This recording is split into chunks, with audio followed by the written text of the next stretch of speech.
Good evening, everybody. Welcome to the Evangelical Dark Web. Tonight, we're going to have a fun stream because what we've been talking about basically for 2 years on Evangelical Dark Web and in Christian nationalist circles has manifested in conservative media, and it has blown up over the last few months. But this week in particular, things got pretty hot, and the big guns came out in the form of Matt Walsh, who is a top 5 podcaster in Conservative Inc. So a lot of stuff is happening right now. It's related to the Shiloh Hendricks situation out in Minnesota and on GoFundMe. So there's a lot going on right now. And it's kind of, again, these little battles that are upstream, Evangelical Dark Web versus James Lindsay or whatever. Not that it was just me, but the low cow get milked, if you know what I'm saying. And that's what's been going on for a few years now. And it's blowing up hard. And I'm actually here for it. I'm having a very good time about this. I don't know what your initial thoughts are on this. Uh, Well, yeah, I mean, Matt Walsh has been going to the paint lately. I mean, he has just been going hard and just on, especially on the race stuff with the Carmelo Anthony. Obviously, him and Lindsay have been sparring of late because of that, and he's been dissenting from Daily Wire a little bit more profound than ever since Boring left. I mean, he's been on fire, honestly, and he can basically go Saul Goodman at the Daily Wire, and they can't do anything about him. They literally cannot afford to lose him. He's their biggest talent. He's their most relevant talent because he's far more relevant than Ben Shapiro as far as his daily content. Knowles is still kind of like second fiddle to Matt Walsh. And yeah, he can basically afford to do Candace Owens level stuff. And Knowles is still the other Catholic yes, at the but Daily Wire. but since they don't have the money to really like get rid of him, they need him more than he needs them. And Yeah, I would agree with that. He's absolutely pressing on these issues that for a while he was kind of silent. And obviously there's the clip lately where he was doing the America was an idea thing, which I guess was like a TPUSA or something like that. And he's being, I guess, trolled by the Groyper during the Groyper Wars. So you're seeing a huge transformation in Matt Walsh and a huge upgrade. I think it's a little bit of a huge transformation, but I also think he's just unchained. So I think You're saying he was kind of a chameleon for a little bit. a little bit, yeah. I mean, he wrote some pretty. He was never super pro Israel before he got in bed with the Daily Wire, but anyway. But even Uh, on the racial stuff, Let me just say this about Matt Walsh. As far as conservative ink goes, he's the number one activist. I would say, like, I'd say he did more against transgenderism than Riley Gaines. oh, that's a Yeah, because understatement. the women's sports issue is actually a distraction from really Yeah. going after transgenderism. But even still, like, he's not putting out, slutty calendars or anything like that. So good on Matt Walsh. Now, if he did, no, I'm just kidding. I don't want to What see him in a slutty lumberjack calendar. A lumber aesthetic? sexual. Yes. No, I'm not into that. So anyway, that's Matt Walsh, and so I give him a lot of credit. The Vanderbilt stuff that he did, he was, he's done a lot of actual activism. I'm not as big on, what is a woman or am I a racist? Although I think it was good that he did do the Robin DiAngelo interview in that one. But anyway, I actually, again, on the activist level, he is very good. And for him to come down to just drop an airstrike on James Lindsay on these kosher right people, they actually are the woke right. Like, they're the woke people that are operating on the right, and Matt Walsh does have a tweet about that. But actually, if I can pull that up. So Matt Walsh, again, he has a lot of tweets about these things. And so I got it pulled up right here. So let's dive into this before we gotta get into the video that I think kind of set off this thing. So he says there are definitely self-identified conservatives who support leftist policies like abortion, gay marriage, and so on. But I've never heard the term woke right applied to those people. In fact, they're the ones often using the term. So I'd like to see a list of these supposed woke right people along with a list of their leftist policies. And one thing that I've seen when people actually do produce a list is that the people really have nothing in common. Like it's Oron McIntyre, Nick Fuentes, Candace Owens. Again, those people don't really have much in common. Well, maybe Nick Fuentes and Candace Owens have a little bit more in common, but Oren McIntyre's like a thought leader in the dissident right political science circles. Nothing really in common with Nick Fuentes, and that's not a diss on either of those people. They're just completely different. Yeah, I mean, and part of the problem is they're using the woke very inappropriately. Because again, if you go back a couple years ago when the left was big on the term woke and like self-identifying under the banner, their definition of woke was an appeal to double consciousness. That's not even what Lindsay types are actually appealing to. They're just trying to say, hey, this framework, or you're using a Hegelian dialect, you're playing a dialectical game, you're doing identity politics, or they're basically trying to say that because you're using the same tactics, therefore you're woke. When really the term woke was about double consciousness, where racism is subtly everywhere, where not even like overt stuff, but like the mythical stuff. Right. And the reality is that these people, I'll use Joel Berry as an example because I just wrote an article about him. Their views on race are way similar to the liberals, the social justice warrior view on race. Joe Barry's out there tweeting yesterday about how race is a social construct. It's not a social construct. It it is a biological construct for sure, and it's also a biblical concept because the table of nations. So God did create different races, and he was trying to say God didn't create different races. He created male and I female. He mean, didn't create more than one race. It's like, no, the table of nations is clear evidence that God created multiple no, races. especially In if fact, you, God wanted them to be multiple races, and he split them up from, what is a proto version of globalism. I mean, again, if you go back throughout history, nation and race were pretty much interchangeable as far as, Right. or very synonymous. You know, And it's the race of Israel. Well, what is both the, both it's, of these people, I'll yeah, compare Joel Berry to Robin DiAngelo. They believe that race was an invented term. Joel Berry believes, from what I gather, he believes that Darwinian evolutionists invented the term race. And when I'm talking about race, I'm not talking about skin color because I think there's a little bit more to it than that. Uh, Actually, there's a lot more to it than that. Like skin color is like the most basic thing that that's is literally very surface level. yeah, it's very surface level. Yeah, that's one way to put it. But so he believes that it was Darwinian evolutionists that came up with the term race. Robin DiAngelo teaches in White Fragility that it was white people Europeans, maybe I should say Europeans, they invented the concept of race to justify the Atlantic slave trade and to define who is white and who is not white. And she then argues that it was inconsistent for Armenians to be called white and then Japanese people to not be white.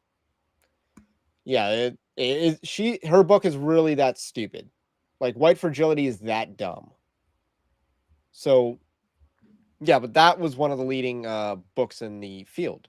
So they both believe that race was an invented social construct, whereas the people on the right, the Christian nationalists, the etc., they believe that race is a real thing. It's more or less biological. Now, the implications of what race is, there's some variance in what people think. Some people are probably too deterministic about it. Other people are not deterministic about it. Some people just talk about crime statistics. Other people talk about different stats, IQ or whatever. So there's a lot of variance on that part. But as far as, hey, race is real and race is, a biological lineage of ancestry. Well, it's important to actually maintain the posture that race is real and it is impactful to some extent, even if not immutable, in the daily life and the ability of society to form. Because otherwise, you could basically make the argument for multiculturalism. And again, if you want to be colorblind, well, then you have to have an argument that substantiates why these immigrants have to go. Because yes, it is partially a racial argument that they do not belong here. They have no ability to assimilate. And again, at the end of the day, they're not our people. So Yeah, I therefore, mean, it's kind of they do interesting. not belong here. because maybe I'm wrong about this, but I have a theory. It's like Western Europeans, I think, can assimilate into white America. Yeah, because at the end of the day, they're all But pretty much they're pretty much the same. component to They're that. just a splinter off of So various. Albanians can't. I'll just say up front, Albanians cannot assimilate into white America, not unless they douse the Islam first. But I will say this: it seems like African, Jamaican, Caribbean, African, they can assimilate into Black America. Unless you're Kamala Harris, because But again, how does assimilation work? It takes a few generations to really do it. Like, we have the Italian ancestry, and I'm not. Yeah, I again, how many generations are you disconnected from the mafia? The answer is probably like two or whatever.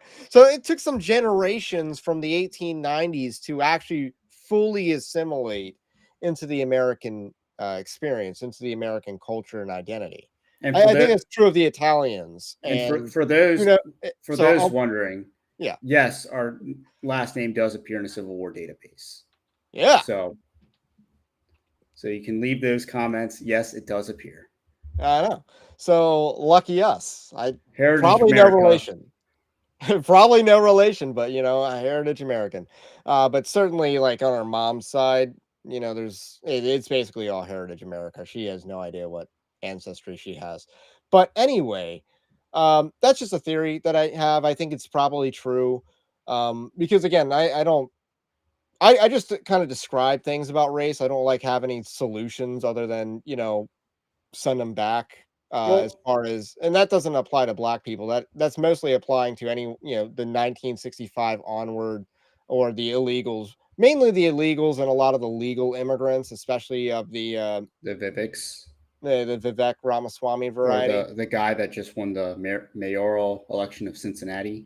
Because that's, to me that's like, yeah, we really got to prevent ourselves from importing the India Pakistan conflict into this country, like we've already imported the Israel-Palestinian conflict into this country.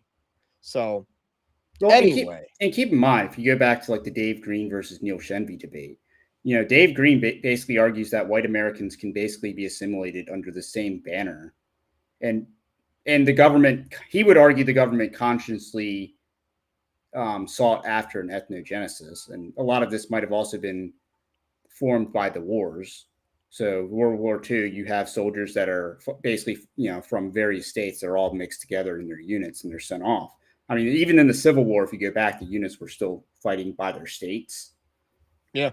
So, I mean, but the government did take a more proactive approach to merge more or less white America into one ethnic group, while also, again, using public education, kind of like instilling a lot of that at the foundational level. Because he talked about being like a Hungarian immigrant and basically being able to identify with the Pilgrims in the Mayflower, even though he's still fresh off the boat. Another thing, and this is where I ended the article on Joel Berry, when people turned race into a social construct, when they took away the biological concept of race, what stopped them from doing the same thing to gender? And the answer is nothing, because functionally, someone brought up in on the chat about how anti-race realism is egalitarian, and yes, anti-sex realism is also egalitarian. That's, again, you're removing the distinctions between male and female, which has slowly been working in our country until it got to a breaking point with the issue of transgenderism, which, by the way, James Lindsay, going back to him, has no real basis for opposing, because Well, he thinks that sex and gender are two different things. he also thinks the transgenderism thing is completely different than the gay thing, which he does that in the Peterson interview. He makes that point very clear. Oh, gay, there's nothing wrong. He basically does that. There's nothing wrong with two dudes having butt sex, even though it's, degenerative, it spreads disease, it's, disgusting.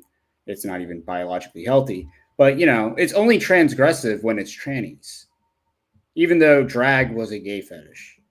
Yeah, for sure. So, with that said, I think we're ready to launch into the Jordan Peterson interview, which is about the right going too far. And check out the ratio on the YouTube. right here is 4.8K likes and 3.2K dislikes. So it's 59% above water. So it seems pretty significant for a Jordan Peterson video to be this close. But I'm actually, I don't know, maybe I'm a little disappointed that, certain things haven't caught up. But not on me to encourage people to hit a certain button on someone else's channel at all. In fact, hit the like button here and don't forget to subscribe to the channel, to the podcast if you are new. We're going to keep it positive because those are kind of rules on YouTube, I think. So, anyway, this is at 1.35 speed. Okay, yep, 1.35 speed. And this is kind of like the first part. And I got to say, we've been dealing with James Lindsay for 2 years now, and like nothing's really changed. So here we go. So Lucifer is the... Okay, so I want to talk about this Lucifer idea. So Lucifer is the morning star, and he's the angel of the untrammeled intellect.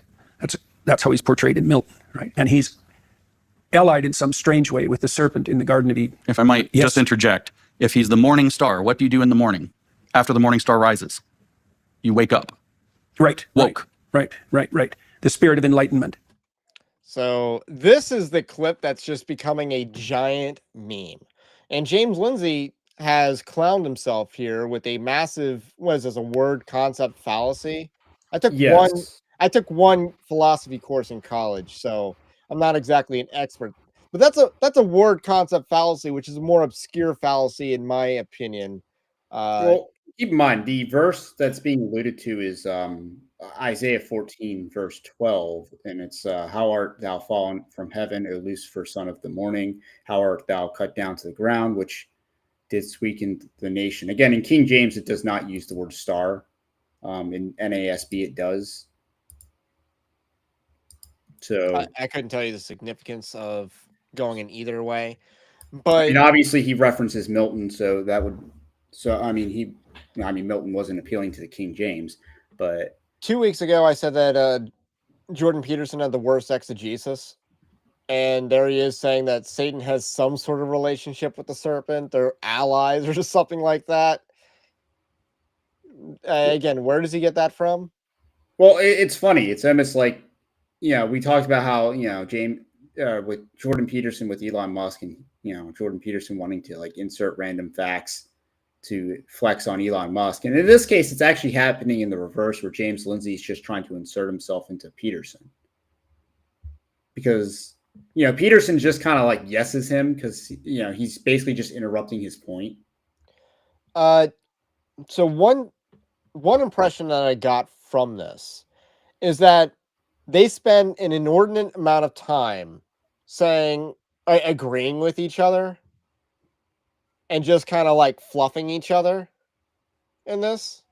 Is that the impression you got? I think you've probably listened to more of this than I have. Yeah, I mean, certainly the first 40 minutes, I mean, they're kind of like going back and forth on like their theory, which again, it all revolves around the idea of conflating tactics with ideas, or You're basically making tactical equivalencies into moral equivalence, or even just like framework. Well, yeah, you can boil anything down into a similar framework as something else, or him equating Marx. I mean, like again, he neglects the fact that Marx was liberal by definition, and Marx is basically a direct descendant from Rousseau, which Rousseau is the capital C original OG classical liberal. And, he kind of just bypasses that fact. So let's talk more about the James Lindsay part in what he just said there about, again, the word concept fallacy. And people are actually very surprised by how dumb this was. And yes, they're right. This was surprisingly dumb. It was impressively dumb. But this is what we've been dealing with for, honestly, 2 to 3 years we've been dealing with this level of argumentation. Like, this is exactly, and this is what happens later in the interview. I don't think we'll really get to this part, but he goes off on his thing about Gnosticism and how he sees Gnosticism everywhere, even though the guy doesn't understand what Gnosticism is or is not. So we've been dealing with this nonsense for like 2 years easily. So those are just my thoughts. So when he says woke right and does the whole Morning Star woke, people wake up in the morning, woke right, and it's just so dumb. But again, this is not a new uncharted dumb. It's just impressive when you see it for however many times we've seen it, which is a lot. I mean, and But keep in even this mind, one, it went viral and it's become a meme. before this, that's where he makes Marx reduces everything to a game. The ownership of and then he basically does. I mean, part of it insinuates that during the days of Marx and and later Hitler, because he does that right before this scene here. He basically treats it like there were no legitimate grievances, but because they put the entire world and the various shortcomings people might have had into this framework, that was how they agitated people and gained power. But no, there actually were legitimate grievances that Marx was identifying, that Hitler was identifying, that any person that rises to power had to identify legitimate grievances, regardless of whether their outcomes or their end goals were just. I mean, even Mao pure. identified legitimate grievances. Granted, you couldn't necessarily blame the nationalist government in China for it because they, were invaded by the Japanese. I mean, keep in mind, you're talking about a world that went from more or less feudalism and like semi-post feudalism with like an aristocracy to a industrial age where the aristocracy gets absolutely neutered by the governments. And, I mean, whether it's England through taxation or if it's America through a, war of northern aggression, which erases the aristocracy at the South.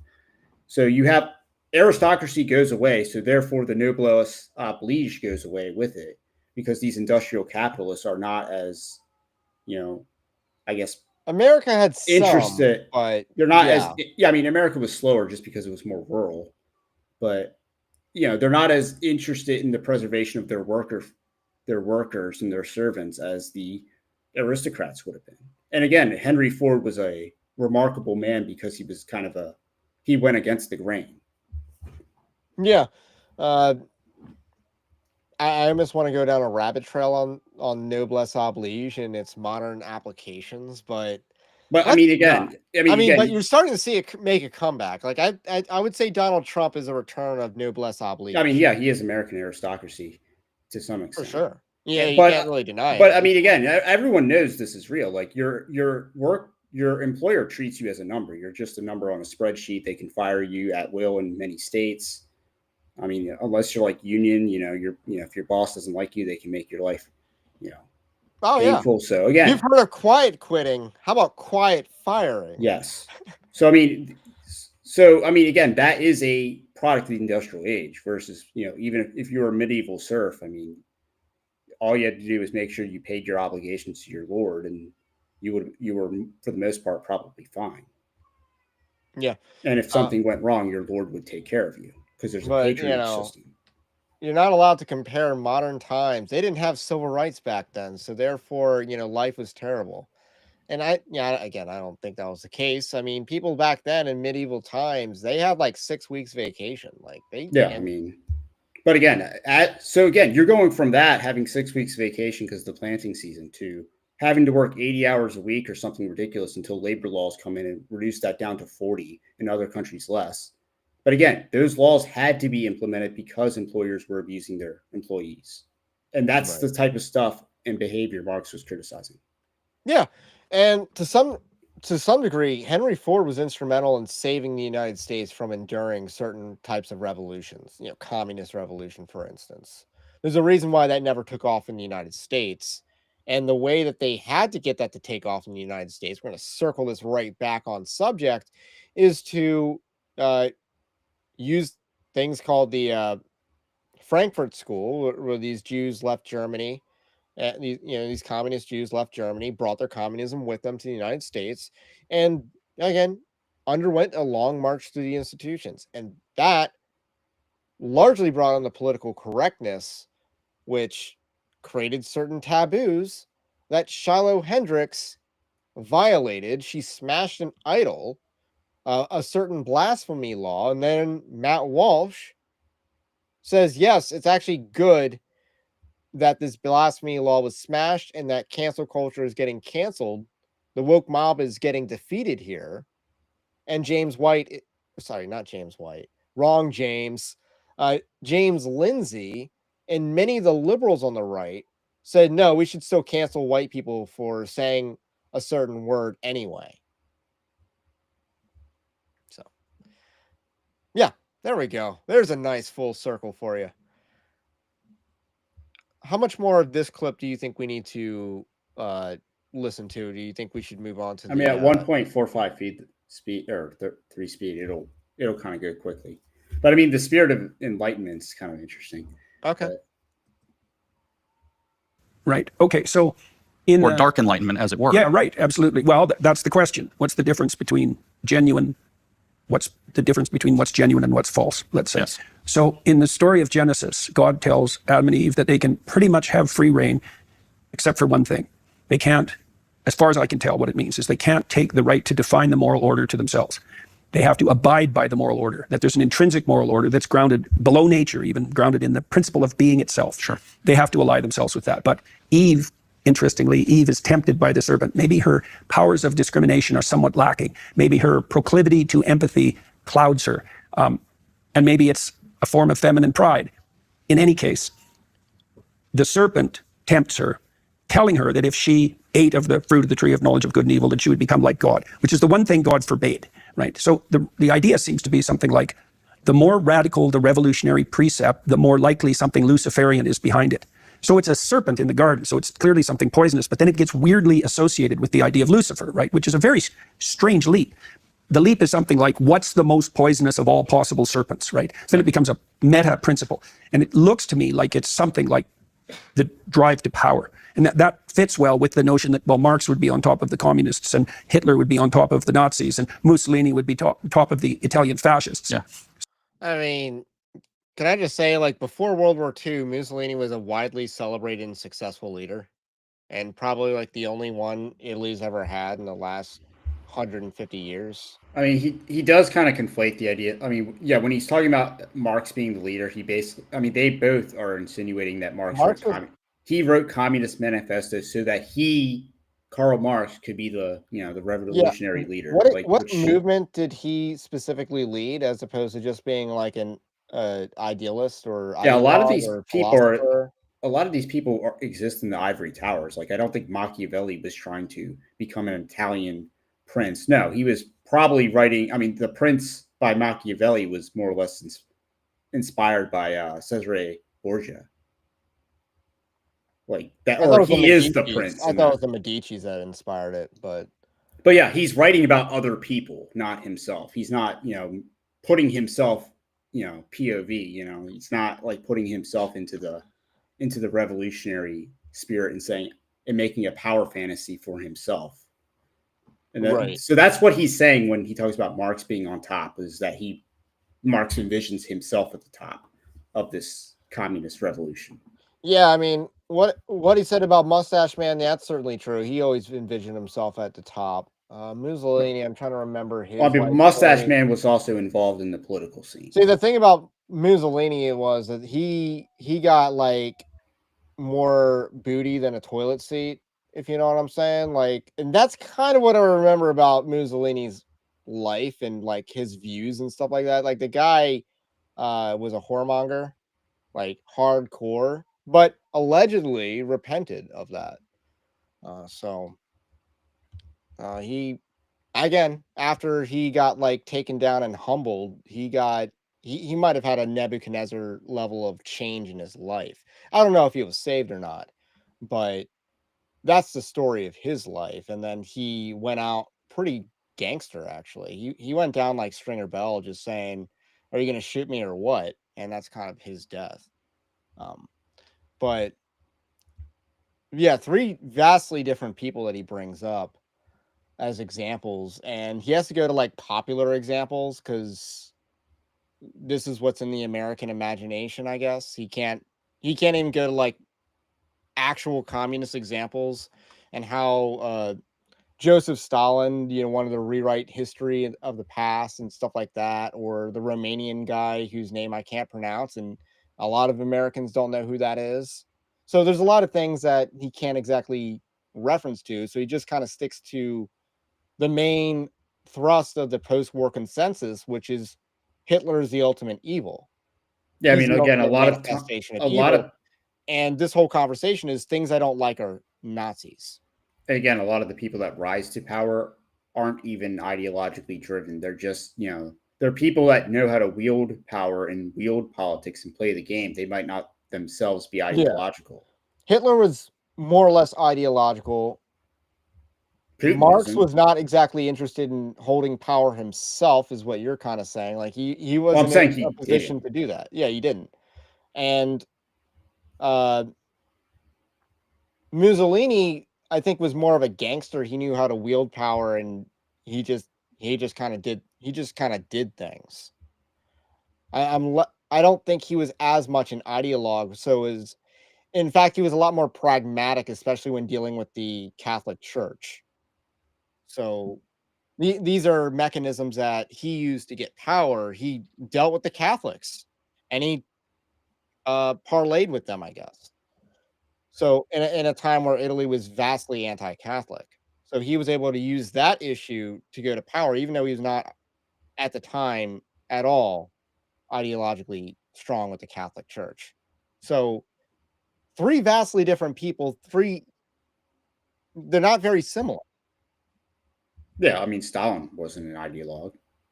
He was just a gangster. Yeah, I think Trotsky was the ideologue of the Soviets, if I recall that correctly. So going back to the video. So if the belief system is pressed into the service of the hierarchical status of its originators, then there tends to be something profoundly Luciferian behind it. Yes? Yes. So now we're talking at a very abstract, deep, whether metaphysical is, I think metaphysical is the right word, level for what represents woke. This isn't going to be recognizable to your average Joe on the street who's dealing with, a pride parade and saying, well, that's woke. I understand woke. But yeah, and they are called pride parades. They are called pride parades. And the cardinal sin of Lucifer is pride. Right. It does fit together. Desire to replace God, to replace the fundamental moral order. So I figured something else out too recently. So again, and just make a comment. His exegesis is so horrendous. And just to recap some of the stuff that came earlier in this, basically, when he's talking about Marx putting himself on the top, it's basically saying these woke movements, what they do is they create a hierarchy within a system, and then they essentially insert themselves at the top. And I mean, and I guess what your parallel on the right is that the right actually believes that there is such a thing as natural hierarchy. So therefore, they're woke because they believe in a hierarchy, and then they place themselves higher in it, which, that's a little bit, that last part is probably a straw man, but yes, there is a such thing as natural hierarchy. I mean, and technically the communists believe there would be zero hierarchy, but obviously, someone's enforcing the communism because the socialism transitions into communism where you don't need a state and everyone's basically free. And so the belief in a hierarchy is inherently not Marxist. Right. In fact, we're the opposite of egalitarian here. And the liberals are, generally speaking, more egalitarian, not just in terms of sex, but in terms of, equal opportunity, which is not a biblical concept. It's not biblical to say that everyone should have an equal starting place, because God did not give us all equal starting places. It's not just bad to say equal outcomes, everyone having the same outcome regardless of input, but even everyone having the same opportunity, that's not biblical either. Now, the other thing is that people pass things on to their children and give them a better starting position than others. That's a good thing. Well, and the other thing you notice in this video is he's basically saying, oh, the plebs are too stupid to understand. The average Joe is too stupid to understand what's really happening behind the scenes. So he actually, not to say everything's Gnosticism, but he's basically saying you need me to have the special knowledge to tell you what's actually happening behind the scenes. And again, I think most people, again, this is one of the props to like the more conservative boomers that are just innately disgusted by it. They don't need a 20-minute explanation on why a pride parade is wrong. They just say, they're basically like what Pope Francis says about or said, there's too much here. Yeah. You know, they grew up in an era where you called these people fairies, and you know, you played smear something. Like they don't actually need to be taught that this stuff was disgusting. You know, the Gen Z Zoomer, yeah, they had to kind of either be taught or, you know, learn the hard, well, hopefully not hard way, but that, yeah, this, you know, sodomy is disgusting. And, you know, the people that go down that road, especially in like grade school, are freakish looking. Yeah.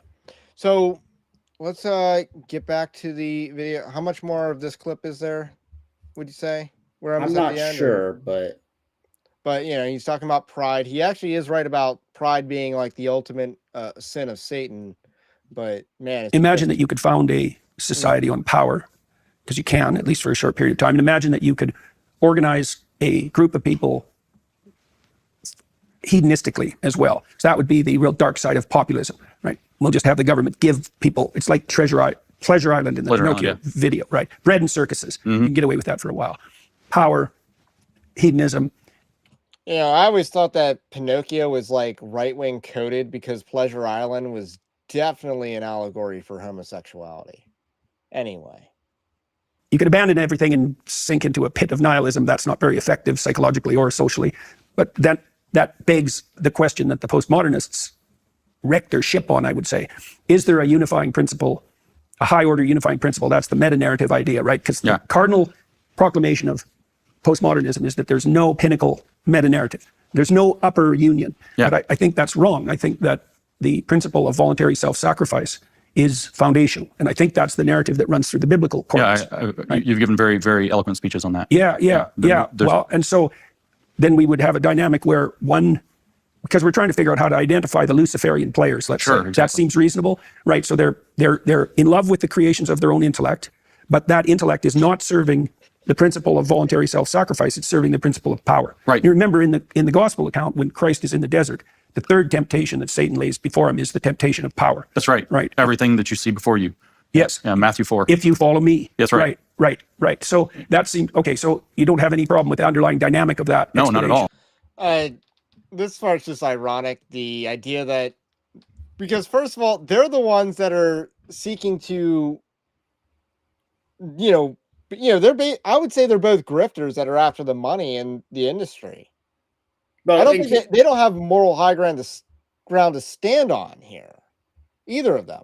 Well, I mean, keep in mind, one, he doesn't quite understand that power is itself a metaphysics. Again, this is Bertrand to Juvenal, where power is itself like an organism that, it always is obviously growing to achieve scale. Obviously, there's checks and balances, and the biggest checks and balance on power and the security of your so-called rights is, a aristocracy. No, aristocracy is a check and balance on the government. The idea that you have enough independently wealthy people that can check the government, like, from interfering with the rights to people, i.e., you have a bunch of George Washingtons. But even still, obviously, he kind of has a very grandiose version of his intellect, but not realizing that he is the very person he's describing. But if we're going back to the temptations of Christ, all three things he was offered were more or less not sinful in and of themselves, but it's kind of the means by which the seemingly good thing would be provided. And again, Christ ends up being king. Christ is king, so he's already. Yeah, he tempted Christ with his own stuff. Yeah, you basically tempted Christ with what he got, what he already has currently. So you weren't actually giving him something he couldn't have given himself. And again, that's also that goes back to the Garden of Eden, where they already had the knowledge of good, and they had some form of concept of evil, because Adam is warned that he would die, so he has some concept of death. So he became evil, and that's how he gained the knowledge of good and evil, because he became evil. Versus he already had the knowledge of good, because God looked at his creation and said it is good. Yeah, it's pretty. I've been kind of like toying around with the idea of natural law and like what actually is natural law. And one of the components of natural law is knowledge of good and evil. It may be distorted, but we do know. We do have conscience. Another component of it would be sowing and reaping is what I call it. Like there's some might call it the free hand of economics and free markets or whatever, but there is a sowing and reaping that actions have consequences, and the consequences for actions line up. Like crime doesn't pay is kind of like a general statement, but it's kind of true that people who are lifelong criminals get arrested or die young. Like that's kind of a natural law. So, and then there's the laws of physics. So those are my theories on that. Uh, and I read Leviticus and I'm like more convinced of natural law. Just saying. Uh, so yeah, what you're saying about they're describing themselves and they get the temptations of Jesus wrong because he's not the power isn't I mean, keep in mind the bread. I mean, obviously you're hungry, you eat bread, right? Yeah, it's not But bad. again, it has to do with, okay, if he eats the bread, then Satan has a claim over Christ. Yeah. Which again, I don't think that's the only area in scripture where Satan can corrupt the Messiah, because I think that's what a lot of what happens in the lineage of Christ, where Satan is trying to corrupt the lineage, so therefore to basically undermine, the line of Christ. Yeah, that's the whole Nephilim theory in Genesis 6. I mean, even Abraham's connections with the Sodomites, where he takes nothing from them, because otherwise it would be said that Abraham took it from the Sodomites and the Gomorrans. Is that what they're called? Anyway, I think I want to fast forward to the part where he gets on about lolcows. So this part I found very interesting. The hallmarks of sadism, I think, is what this is called. So this part's just fascinating. Maybe we could lay out some of the behavioral markers because we might as well make this concrete. I can tell you what I've observed about the behavior of psychopathic parasites online. Okay. Sure. Maybe if you have 5 of these, you're one of them. You know what I mean? That's so often any one alone isn't enough. Right. Diagnostic criteria. So in the comment sections, for example, anonymity is a marker. Mm-hmm. Use of a transgressive cover name, often satanic, often. So, and it's tongue in cheek, but no, it's not. Yeah. Derisive language, right? So that would be language indicative of contempt. Yeah. Contempt's a really toxic emotion, contempt and disgust. Hitler used disgust language to characterize the Jews, not fear language. That's right. And you destroy things you're disgusted by. That's right. You stay away from things you're afraid of. It says in Mein Kampf that early in the book, in the second chapter, that one of the best moments, he doesn't say it's the best moment of my life, but he realizes, and it's clear that he's very happy about it, was the moment when he realized that the Jew is not a German and the German is not a Jew. Right. That's disgust. Right. Absolutely. They use derisive and contemptuous, what do you call those? LOL is a good example. Dismissive kind of... acronyms. Yeah, acronyms. Okay. Now, there's lulz culture online. Yes, of course. I do it for the lulz. That's a hallmark of sadism. Now, those people who do those things, so those are 4 or 5 things: anonymity, pathological nom de plume, derisive language, and then the use of these contemptuous and cool acronyms. Belittling, they use the word dude. That's a real good marker. Yeah. Or they'll use a derisive nickname to kind of equalize the playing field. Yeah. I'm Jimmy a lot. You're Jimmy. All right. We got to pause right there because they're like the lol cow gets milked. And that is what just happened here. Like lol cow get milked, lol cow go moo. I cannot believe he actually said what he just said. And James Lindsay just added to it by they call me Jimmy. Or do you want to start with that? I could actually say that I can believe that he would say that, because this is what happens when you hate anons, when you don't actually touch grass, when you might be speaking in front of a large crowd of people, but you didn't actually meet anyone in that crowd. And that's basically what he's doing. Now he's basically pathologizing people, which, we talked about that 2 weeks ago on the Peterson stream, where, he's calling these people psychopaths. And yeah, he's basically continuing that. Oh, you use an anonymous username on the internet? Well, you check one box out of the fascist scale. The F scale's the Peterson scale. Yeah. You use acronym and slang. Check number 2. And again, keep in mind, that's what subcultures often develop their own lingo. And he's not just talking about subculture lingo though. He's talking about text language from 2005. Or maybe even older. Maybe that's like, was it AOL chat? Like LOL? Is that from AOL, the AOL days? Or early email, and not I mean, even again, text. It's like, yo, you spell boobs on the calculator. That's code. It's just like, okay, well, 2008. I mean, yeah, a lot. And again, a lot of like the internet slang was like from T9 texting or whatever it's called, with the numbers, without keyboards. So I mean, but and again, a lot I'll of. let you go on because I interrupted your point on. But yeah, text he's language. basically creating a Peterson like authoritarian psychopathy scale, and yeah, it's like, oh, you use anonymous accounts, you use slang on the internet, which again, slang is kind of necessary because one thing he kind of brings up a little earlier before this is about transgressing the norms and transgressing society, and he basically says that it's that the woke right is the reason they're rallying around the N-word is because it's being transgressive. Well, yeah. In order to actually shake up a society, you have to be transgressive to that which you are opposed to. That's that's politics 101. I mean, again, there's plenty of transgressing in the Bible in The at least how example I they used put this it. morning was Gideon smashing his father's idols, and he got Yes. renamed something. I forget what it was renamed to, but it was basically who will contend with Baal or something like that. I mean, again, obviously standing up to the golden idol in Daniel, that is by definition transgressing. Or the early Christians were saying Christos Kyrios, that's transgressing. Yeah, Like because they didn't bow down to the imperial cult of Rome. But again, these people probably would not say that that's transgressing because they don't want to actually apply equal weights and measures to their own definitions. Yeah. Then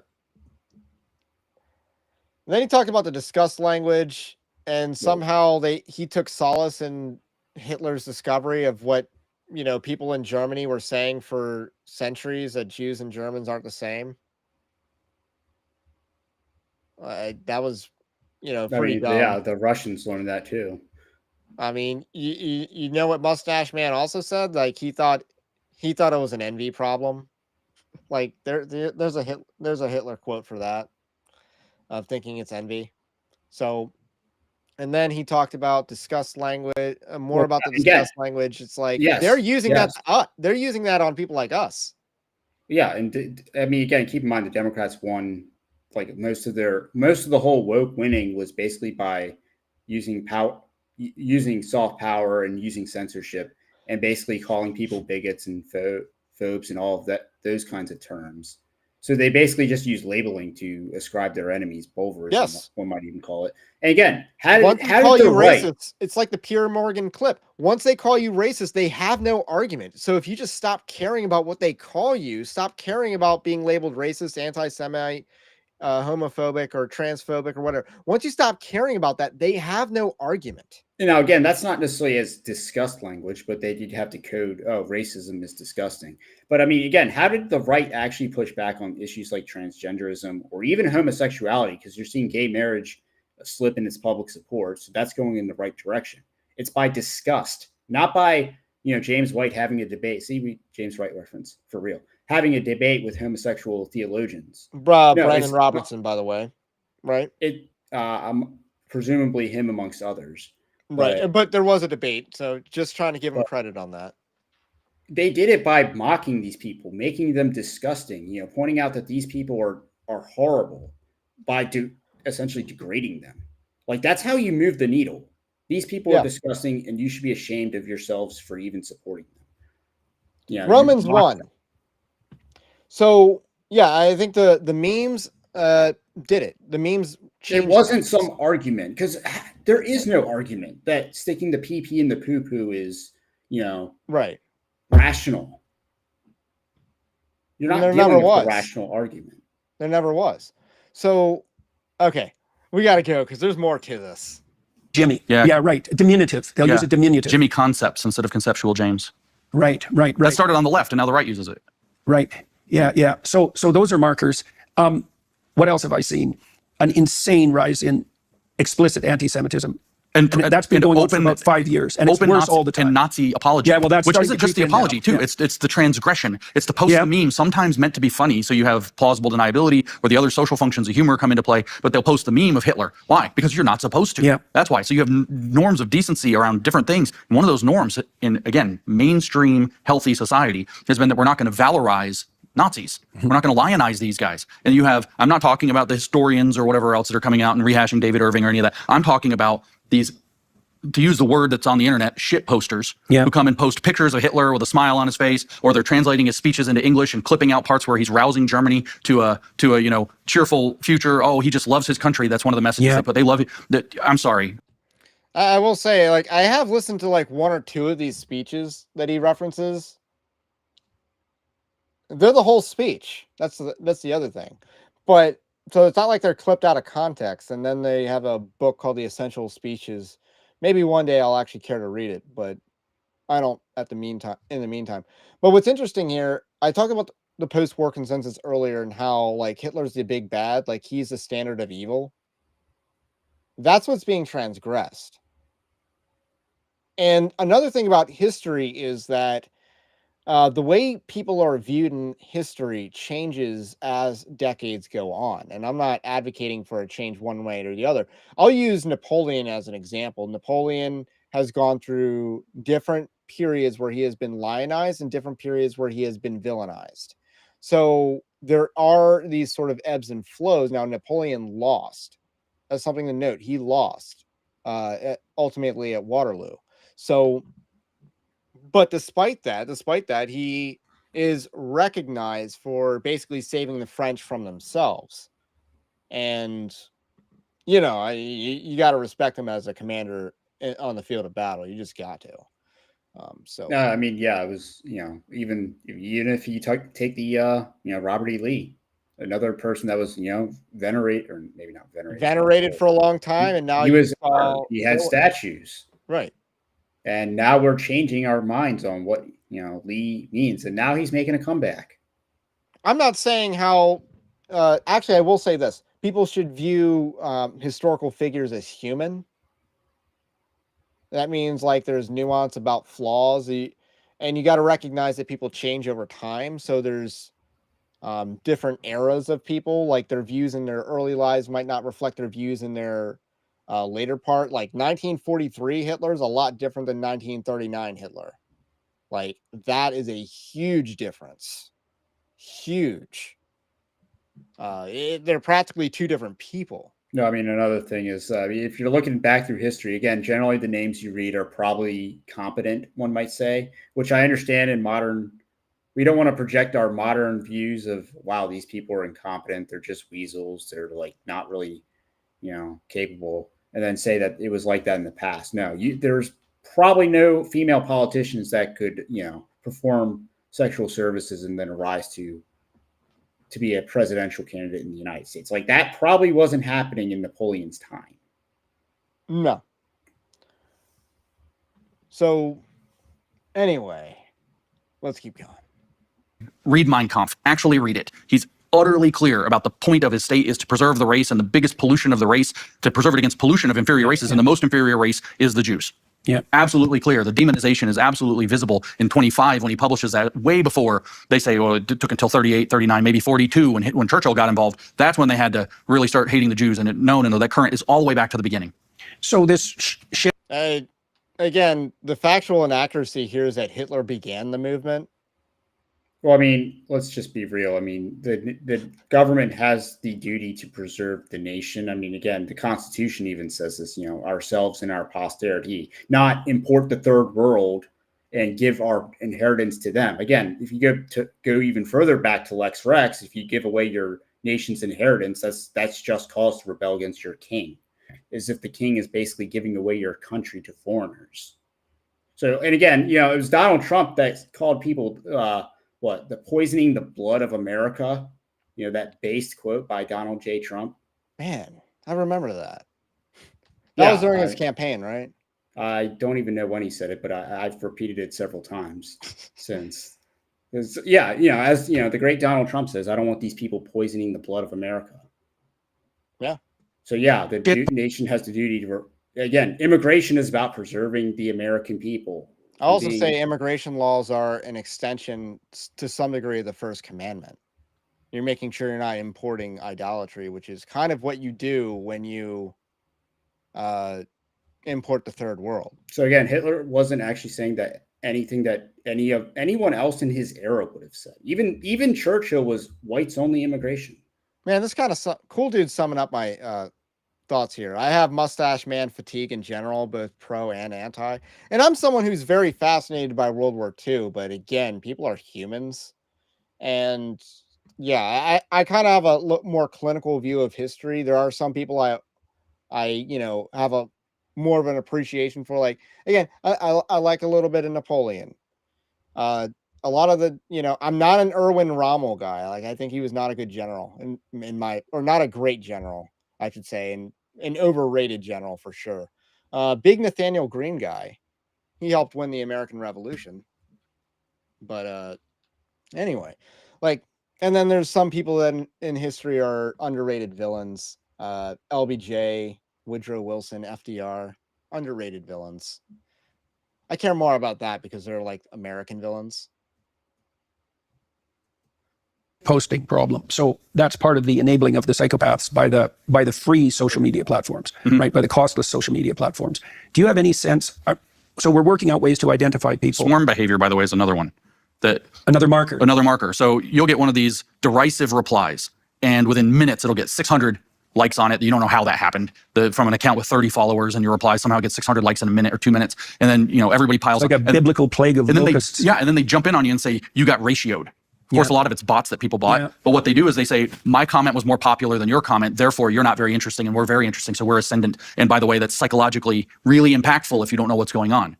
Yes, definitely. You feel like the crowd, they tell me this all the time, we're all laughing at you. We're all laughing at you. We're all laughing at you. Yeah, right. It's very sophisticated psychological torment. Unfortunately for my antagonists. Hallmark of sadism. I understand the game, and therefore... Does it affect you? Only when I'm not prepared for the pathway by which it comes. When I'm aware of it, no. But not at all, except maybe to encourage me. Somebody put up a meme of me the other day, and it shows like a guy building a castle standing inside the wall, a big giant guy, and it's me. And there's all these people throwing rocks, and it says on the meme, it says, James when his haters throw rocks at him, and I'm building a castle out of all the stones they throw at me. And so no, not so much, except they can catch you off guard. They can catch you off guard. And what catches you off guard the most, this is the power of the struggle session, what will catch you off guard the most is when one of your friends buys it. So he's saying that it's a struggle session to get ratioed on social media for bad ideas. He does realize he's not the first person to get ratioed on social media for bad ideas. This was like a game back in the old days of Twitter where you just ratio the crap out of like news outlets and stuff like that for articles that they did. It's a little less of a game now, but because the rules are different. But he's getting ratioed and it shows, and he doesn't like it, and it has a psychological impact on him because he's terminally online. So he has a lot of his self-esteem wrapped in on this. And I do wonder how much of his account is bots based on his engagement and stuff. Anyway, again, if we're looking at like two recent examples that have habitually ratioed James Lindsay, it's Other Paul, shout out. Other Paul using a Lego. And Carl Benjamin. And those two have been going at it lately. And Carl Benjamin, he is kind of a big deal, especially on like the dissident right, as far as like, Gamergate and kind of like giving a good perspective on what's happening across the pond. And yeah, I mean, he's actually a trained philosopher versus James Lindsay, who's a mathematician who thinks everything could be an equation. And that's a problem with people like Neil Shenby and James Lindsay, like they're math dudes who don't understand that people are not mathematical inputs to an equation, and ideas don't work like that. I mean, theoretically, you could use the gospel template and basically insert any ideology into it, and then then you could say, "Oh, look, that's just like the gospel." I mean, you could do that with any. Or it's a counterfeit religion, which wokeness is. You could say wokeness is a counterfeit religion, but because again, you use the gospel template of, creation, fall, redemption, and restoration and glorification. You could use that gospel template and create a new thing about wokeness, and then say that these parallels mean that Christianity is therefore woke, which is how James Lindsay's woke right argumentation began, was basically by comparing Christians, because wokeness was a counterfeit religion with a false gospel of its own. He compared it to the true gospel and said, hey, both of these are messages and therefore they're both woke. You have to reject both of them. And that's kind of how James Lindsay started out. I didn't think it was clear the first time I said that, so I'm trying to repeat myself a little bit there. Yeah, and again, I mean, it just kind of also shows his own, I guess, insecurities, even though he's trying to say he's not insecure. But the point of the ratio, at least against James Lindsay, is to delegitimize him. Is to show that it's just like, yeah, most people don't care what you think, and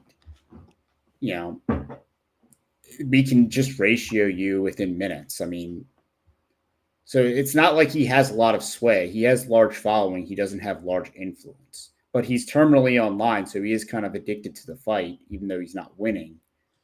And I mean, care about it. Otherwise, he wouldn't even be complaining about this behavior. Like, I think I write in Winning Not Winsome about internet trolling, and one of the purposes of internet trolling is to deny dopamine to the fiends. I'm not sure if I use that exact quote in here, but that's basically my view. It's like, our enemies think that social media is real life. Our advantage on social media should be that our indifference to this perception. Offering deference to the institution of social media gives you the vulnerability of cowering to social media mobs and the threats of their cancel culture. The only way to withstand cancel culture is to see it through, never apologize to the social media mob, and let it be known that they will not shake you because, like animals, they smell weakness. So I talk about that in Winning Not Winsome. There's a plug for the book, but largely in a section about internet trolling and how it's good and useful for spiritual warfare. And this type of thing, because it inflicts psychological damage on your enemies. Look at him just admitting to it. He's admitting to this. And this is why we do what we do, for this exact result, because he not only looks pathetic for admitting to it. Like, it's one thing for it to be real. Like, I know it's real. That's why we're doing it. But now he's admitting to it being real, and that makes it all the better. Because again, yeah, if it didn't affect you, you probably wouldn't even notice it. Yeah, like, we want people like David French to quit social media. We want that. Just to be clear, like, that's a success. And for him to whine about it, that's a success. Like, I don't think you're going to see the new Pope whining about how, everyone's dredging up this article that he pumped back in February against JD Vance. Like, I don't think you're going to see him even address that. But again, everyone's bringing it up. All right, we're almost done this clip. Or are we about done? Yeah, actually we are. So I think I want to kick it off to meme review. I don't know if you're down for some meme review, right? We got a lot of memes to review for meme review. So, and then after we do meme review, I want to do last call for questions, and we'll catch up on some questions. So let's do some meme review real quick, because there's been a lot of memes piling up in the last few days. There's just so much going on, and we got a backlog, I guess, of a few weeks here. So let's dive in. And already trying to get in trouble in this first one, because it's a James White meme. It's the last meme I added. So Reformed Conquistador put James White in blackface in the shirt that he was wearing. And had him speak in a black accent. But I'll just say what I said, because it's a little bit more appropriate. And I said, "You've heard of hood rats. I present to you hood cats."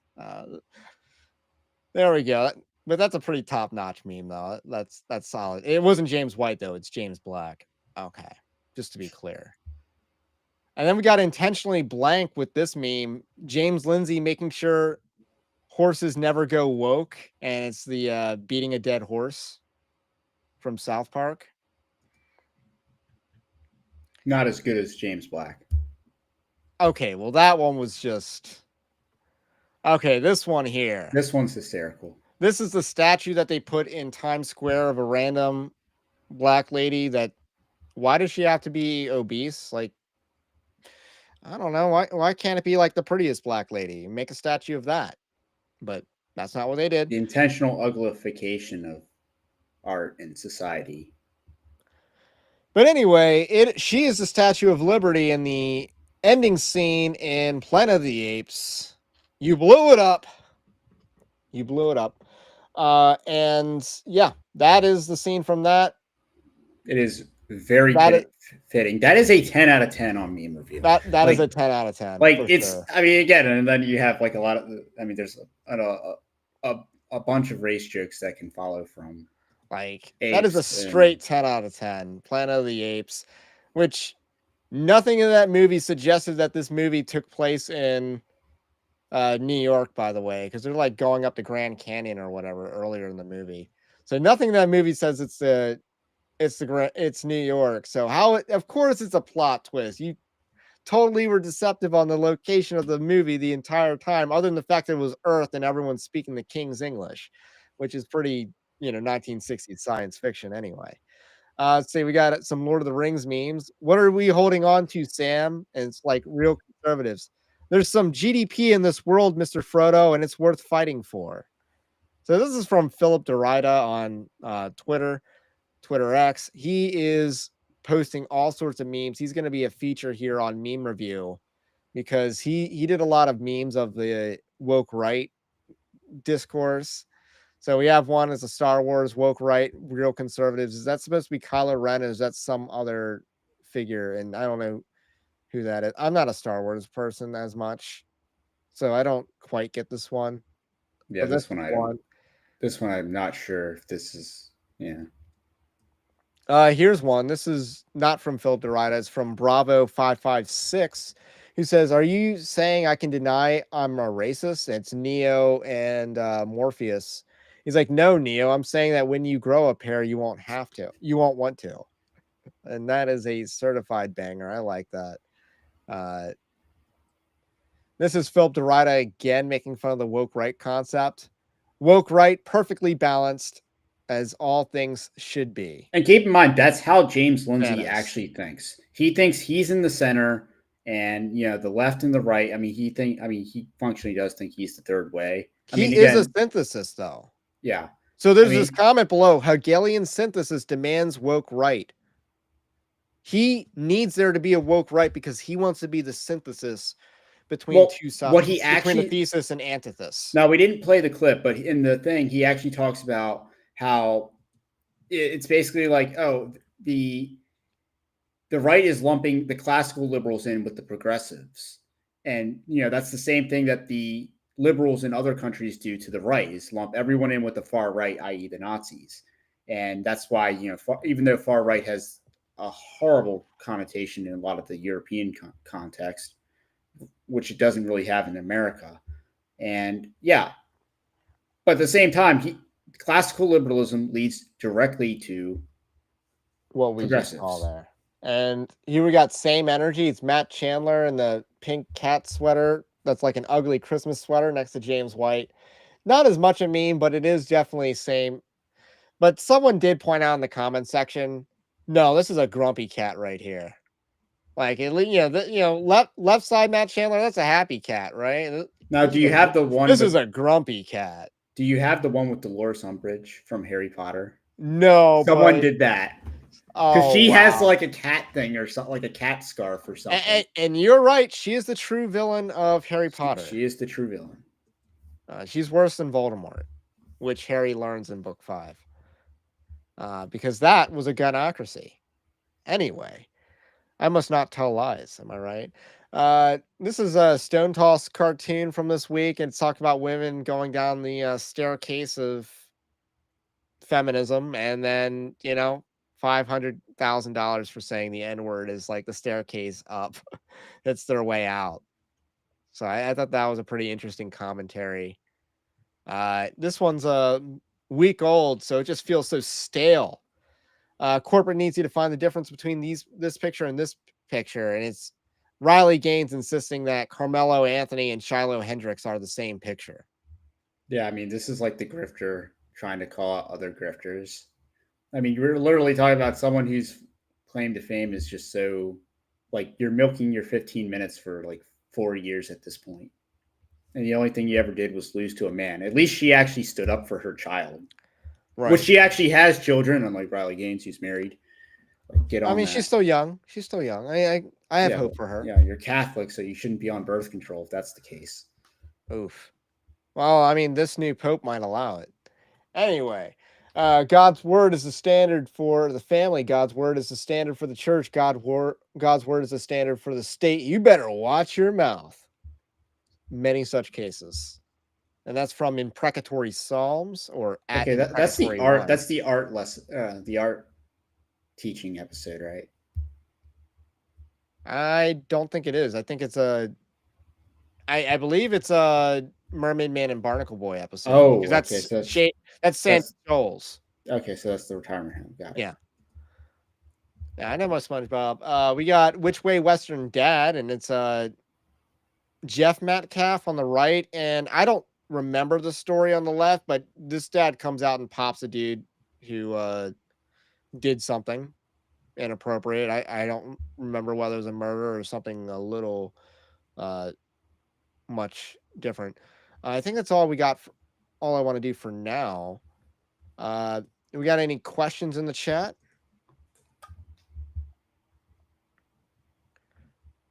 I saw a question from a while ago. Yeah, I mean, this is one. Yeah, is transgression wrong in itself, or is it okay to transgress against evil? Well, that's kind of the point, though. You should be transgressing against evil. Like, subtle forms of mockery. Again, it delegitimizes the system. It undermines them, and then you can defeat something without actually having to wage hard power, just by delegitimizing it.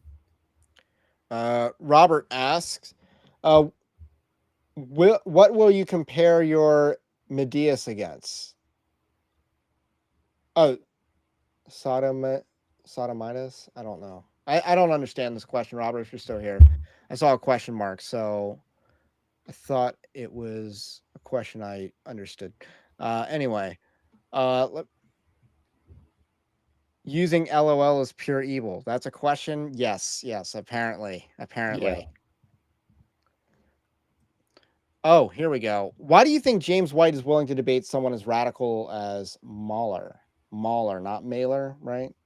I don't know if you want this one first, but well, it is an indication that Samuel Say lost, because if Samuel Say had won, people would be lining up to debate him. So I feel like this is an indication that Corey Mahler has won a few debates. So now it's time to call on the big guns, which James White, I think, certainly views himself as. So I think it's part of people are losing to this guy. And if his ideas are this bad, then why are people losing to him? I'm actually I'm going to take the opposite. I think there's a frustration with James White, and it's like, he's the Thanos. All right, I got to do it myself. I actually take the opposite approach. Okay. I think this is just more clout chasing, that everyone's doing it because who was the first? Chris Roseborough did it first, so now everyone's doing it because they know it's good content to do. And in this case, it's kind of like the reverse Brandon Robertson. So last year, after Apologia did it, and maybe they weren't exactly the first one, but you saw that a bunch of other channels started inviting that guy on to basically debate him on the gay stuff. And, it's the same debate every single time. Nothing really changes. You're not changing his mind. And maybe you get to wag your finger and tell him that he needs to repent and he's going to hell if he doesn't do anything, which he hasn't heard. Even the last debate was more of, I'm going to ask you about your views and you're going to defend them, rather than like an actual debate of ideas. Although Corey Mahler did he had like a 4-point soliloquy, I guess. Or syllogism? Yeah, I guess. Which I think he did a somewhat decent presentation of those. Given that, it made sense when he explained it in the beginning and the end. Trying to connect that in the debate was a little harder to do, because some of the debate, like the moderators helped Samuel Say out by breaking up the conversation from him asking the same question repeatedly. So there's a lot of that. So it was frustration. But again, I think everyone's going after or debating Mahler because it's basically like you can put a badge of honor on your belt and basically say, "Look at me, I debated that racist guy over there. Now I'm cool. Now I'm good." It's basically a giant virtue signal. That's why they're all doing it. Okay, so you think it's a virtue signal? I think it's James White is viewing him as he has to be the hero of the story. Also, because the first two people went down. Also, again, they want everyone to their right to be Corey Mahler, not Stephen Wolf. Again, the whole John Harris critique that was big this week is why not debate Stephen Wolf? Oh, he can't debate even though he just had a debate. Oh, what even you can't. And debate, I don't even think Stephen Wolf is like I don't want to say master debater. Like he's not a debate me bro. He's not like that. Like personality wise, he's not as conducive to doing rapid fire debates as one might think. But he is very well thought out. He is I think he's very bright, and I think he is smarter than James White. But again, the more they debate Corey Mahler, the more they can paint their opponents as Mahler. And again, his Twitter versus his podcast are apparently. I mean, because that's there's one of the some frustrating things is that he talked about basically rage baiting people and being intentionally hyperbolic on social media, which I think there's to some degree you can justify that in certain instances, but in a lot of cases that might not be biblical. So those are my thoughts on that. Let's see. The Corey Mahler thing is probably the most, probably about cutting out the most disagreeable position and then attacking. Yes. Yeah. That's basically where I was. Position. That's basically where I was going. That's the my third reason was, they're basically trying to paint everyone as Corey Mahler versus having them align with Stephen Wolf. All right. I think that's a good question and trying to get me into some trouble here. Controversy. Yes. We do a little bit of that around here at Evangelical Dark Web. So again, that was, so I guess I'll close by saying like Matt Walsh, he went after James Lindsay. James Lindsay then used that debate to go after, use that interview, I should say, with Jordan Peterson to go after Matt Walsh as woke right, and that just backfired spectacularly. And it's a good thing. Like it's happening. The whole nothing ever happens things, like it's happening now because we're starting to see, the people like at the Manhattan Institute, they're getting exposed. And I think we've done a lot of work in exposing them simply because like people like Chris Rufo and the people that are hired at the Manhattan Institute are like, they're socially, degenerate.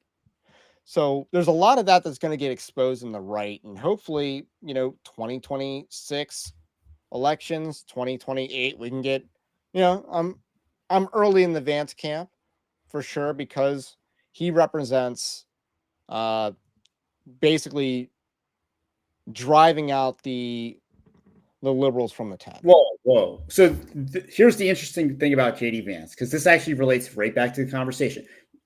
So how are these kosher right containment guys viewing JD Vance? Because you'll notice Joel Berry will try to co-opt JD Vance and say that JD Vance is his guy. James Lindsay is not a JD Vance supporter. He is very critical of JD Vance. So there is a divide amongst these people on how they view JD Vance. Now, again, on the actual right within the right wing, the biggest question surrounding JD Vance is his marriage bed.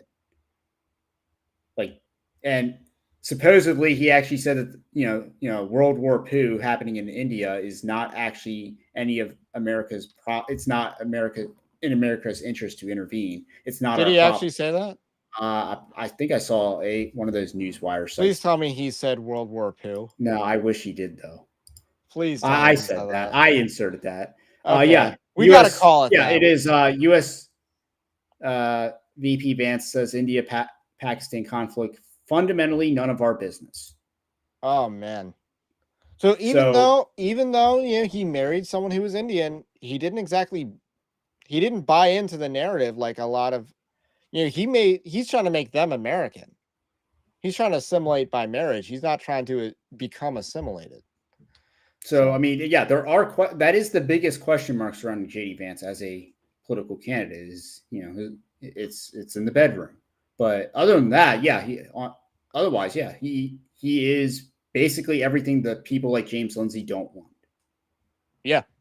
Or Joe Barry, even though he can't openly oppose the vice president as a high-ranking executive. Is a managing editor an executive? I guess I would say so at a small business like that, of a conservative Inc. media company. He can't openly oppose a Republican vice president. So, yeah, good point. Good place to end it. Thank you, Matt Walsh, for doing what you do. And that's all we got for today. My name is Ray. This is Anthony. And if you like this kind of content, also support our Patreon-like system. Link to the description below. I referenced my book earlier. It's still on Amazon, by the way. And have a blessed day. Stay based, Christ is King.